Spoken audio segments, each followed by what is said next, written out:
In the year 1324, a man set out from West Africa on a journey to Mecca. He was a king and he was, by many accounts, one of the richest human beings who has ever lived. His name was Mansa Musa, the ruler of the Mali Empire, and the story of his journey is not just a tale of staggering wealth. It is one of the clearest lessons in all of economics, taught by accident in gold. We ended last season with a warning that the power to multiply money, whether by lending or printing, opens the door to a dangerous temptation, too much. But money does not have to be faked or printed to cause harm. As Mansa Musa was about to prove, even real glittering gold can wreck an economy if there is suddenly too much of it. First, understand the scale of this man's fortune. Mali in the 14th century sat atop some of the richest gold deposits in the entire world. At a time when gold was the ultimate measure of wealth, Mansa Musa controlled a truly enormous share of it. Exact figures are lost to history, but every account agrees on one thing. His wealth was almost beyond imagining, and in 1324 he decided to perform the Hajj, the pilgrimage to Mecca, a sacred duty for a Muslim. But Mansa Musa did not travel quietly.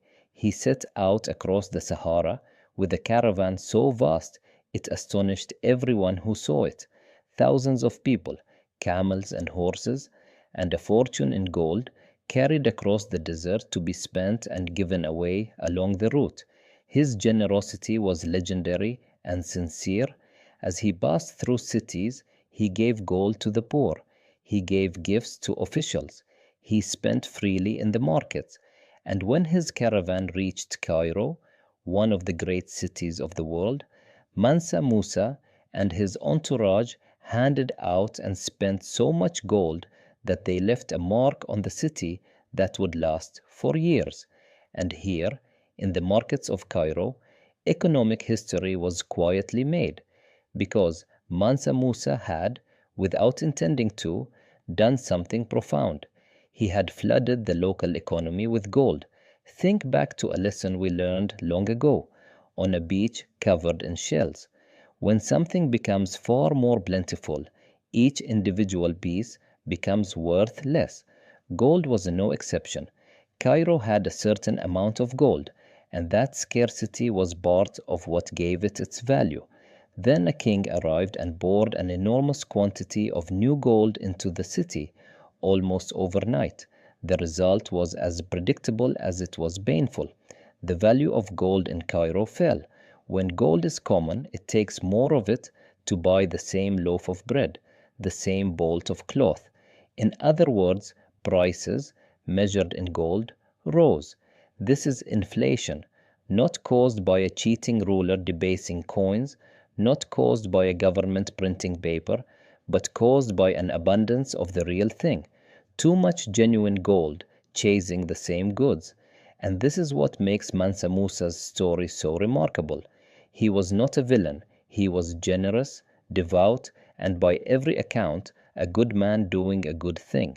And yet, his sheer wealth, released too quickly into one place, damaged the very economy he was trying to bless. The merchants of Cairo, holding gold that was suddenly worth less, effectively grew poorer. Good intentions did not soften the economic law. The market does not care about motives. It only responds to quantity. The effects lingered for years as Cairo's economy slowly absorbed the shock and the value of gold gradually recovered. Some accounts say Mansa Musa, on his journey home, even tried to buy back gold to help correct what he had done. Whether or not that is true, the lesson was already written into history, and that lesson is one of the deepest in all of finance. The value of money comes not just from what it is, but from how much of it there is. Scarcity is not a detail. It is the very thing that gives money its worth. Flood an economy with money, any money, gold, silver, or paper, and its value will fall. This is a law as reliable as gravity, and it has humbled emperors, kings, and entire nations. Mansa Musa showed us this law in its purest form, a flood of real gold given in kindness that still could not escape the iron rule of scarcity. But if a single man's gold could shake one city, what would happen when whole mountains of silver were discovered and poured not into one market, but across the entire world? That is a story of continents, of empires, and of an inflation that would last 100 years. And that is where we go next. If you're enjoying the journey, subscribe and turn on notifications. New episodes drop almost every day. Leave a like and jump into the comments. That's where the best discussions happen.